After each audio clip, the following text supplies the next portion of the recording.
Vickie has been a long-term local here. She's run various businesses across the sunny coast.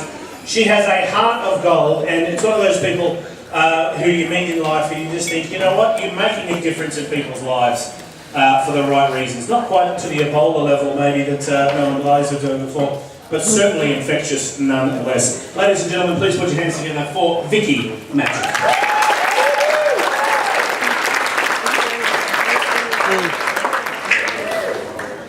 Thank you. Oh, 10-pin bowling. Oh, me.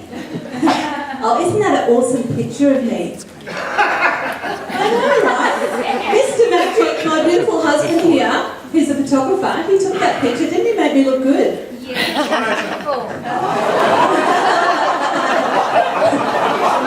Photoshop works wonders. So guys, first of all, I just want to say once again, thank you to each and every one of you for being in this room today.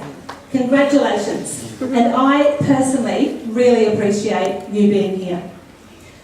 So my desire today is to inspire you towards possibility for your future. So when I was thinking about what I was going to talk to you about today, I thought, well, what's the thing that's made the biggest difference in my life to date? And so I decided that I would share that with you. And what that is, it was actually learning to tame the voice in my head that never shuts up. It used to always be there like a little gremlin on my shoulder. And it was my frenemy. So sometimes it was my friend, and it would go, Vickie, you've got this. You're amazing. You can do it. But then other times it was my enemy. And it would tell me that I'm not good enough, not pretty enough, slim enough, clever enough, healthy enough, wealthy enough, wise enough. Basically, it would tell me that I wasn't enough. And sometimes I was actually trapped by it. It was making me play small. And it was sabotaging my success. Until one day, about 5 years ago, I read this book. And if you've never read this book, it changed my life. So write it down. It's called The Untethered Soul by Michael Singer. And honestly, this book changed my life. So do you have a voice in your head? It might currently be saying, me, she's talking about me. It might be saying, no, I don't have a voice in my head. That's the voice. It might be saying, oh, she's quite big, that girl, hey, but she's got a pretty face. Or it might be saying, look at that girl or that boy over there. They look nice. I wonder would they like me? Maybe it's saying, nah, they wouldn't like me. Maybe it's saying, I wonder what's for lunch. Maybe it's saying, what time does this end? But I'll tell you what, it's probably talking right now.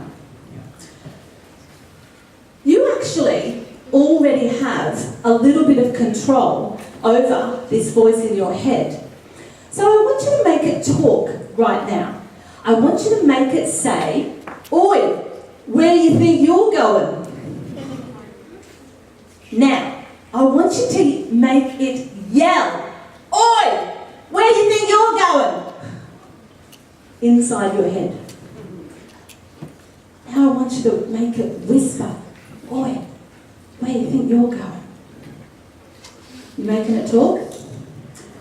So now, I want you to say in a Scottish accent inside your head, oi, where do you think you're going? And now it's probably saying, she did not do a very good Scottish accent.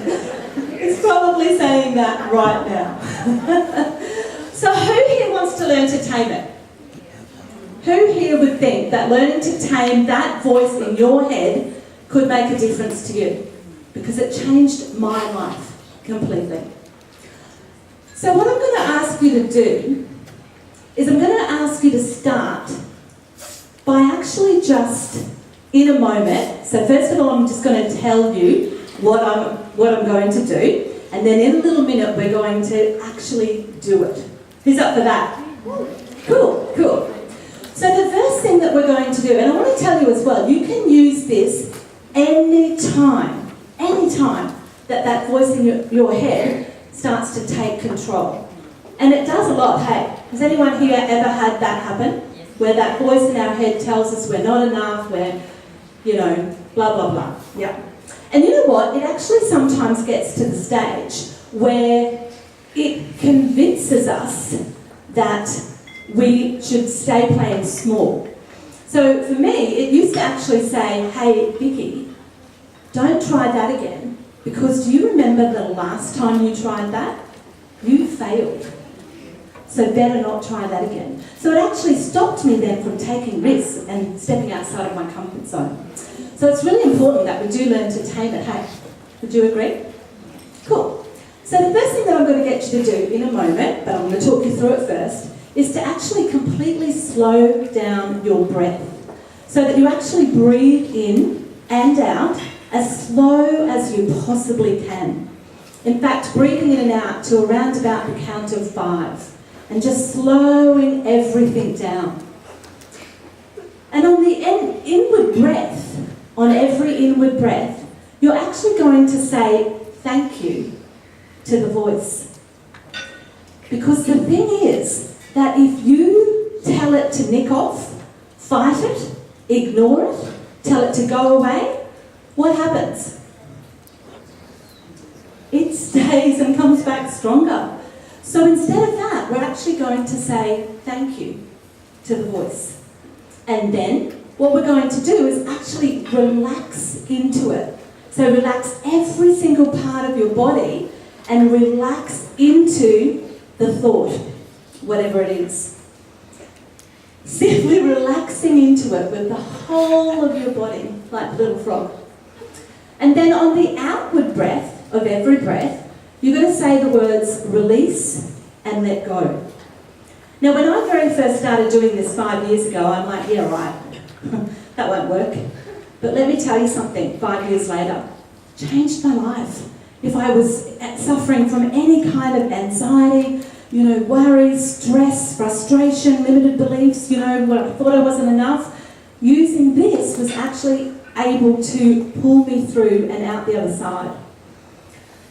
So that you then simply imagine the thought floating up onto a cloud and that cloud just floating away. So it doesn't matter what the thought is, it could be worry, stress, self-doubt, anxiety, depression, whole pile of things up on there, pick yours, and that can be the one that you work on today. So I do believe that anxiety and depression can be caused by a chemical imbalance. But I also truly believe that we personally can actually have an influence over that chemical imbalance through our thoughts. And you know what evidence I've got of that? The evidence is that when you go to the doctor and you've got high blood pressure, the doctor says, don't stress, don't worry. Right? So clearly, that must have an effect over the anxiety and depression and worry. Would you agree? Yeah, absolutely. And you know what? What do you got to lose? Absolutely nothing except stress and worry. So that's pretty cool. So what I'm going to get you to do is actually begin. You can either look at this screen, or you can look at a place on the floor or the ceiling, or you can close your eyes.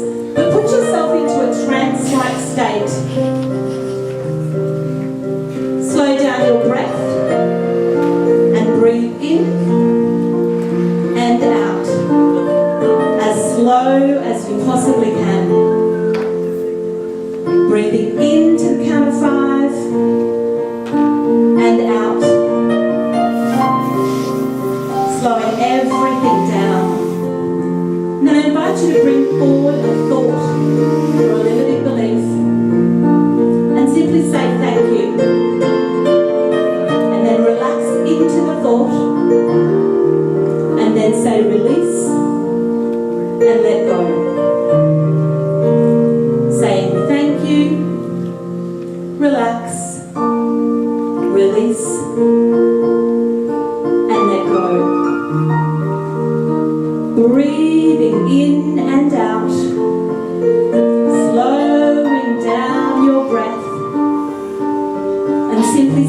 the words, thank you, relax, release, and let go. Thank you, relax, release, and let go. And as you say release and let go, just imagine that thought leaving your body and floating up onto a cloud, and then that cloud simply floating away. Breathing in and out, simply saying thank you, relax, release, and let go.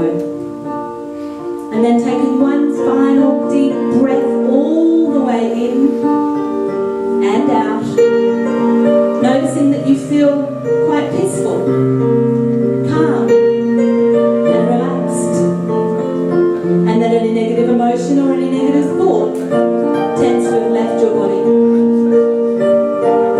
Feeling peaceful, calm, and completely relaxed. Breathing in and out. How did it feel to surrender to that stillness?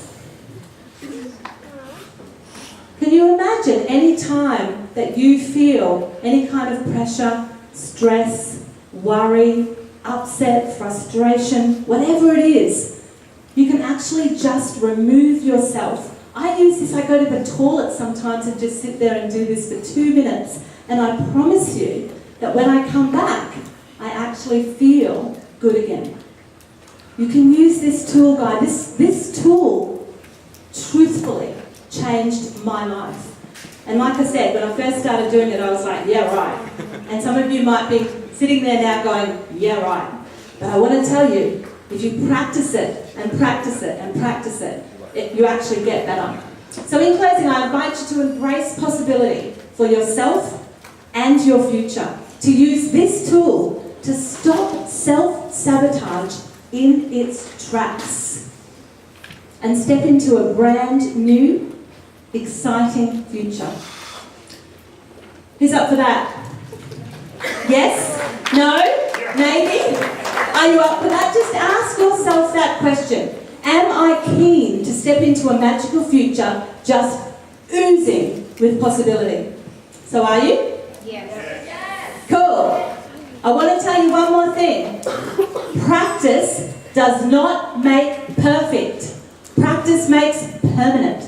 So make sure you practice what you want to be permanent. Thanks, guys.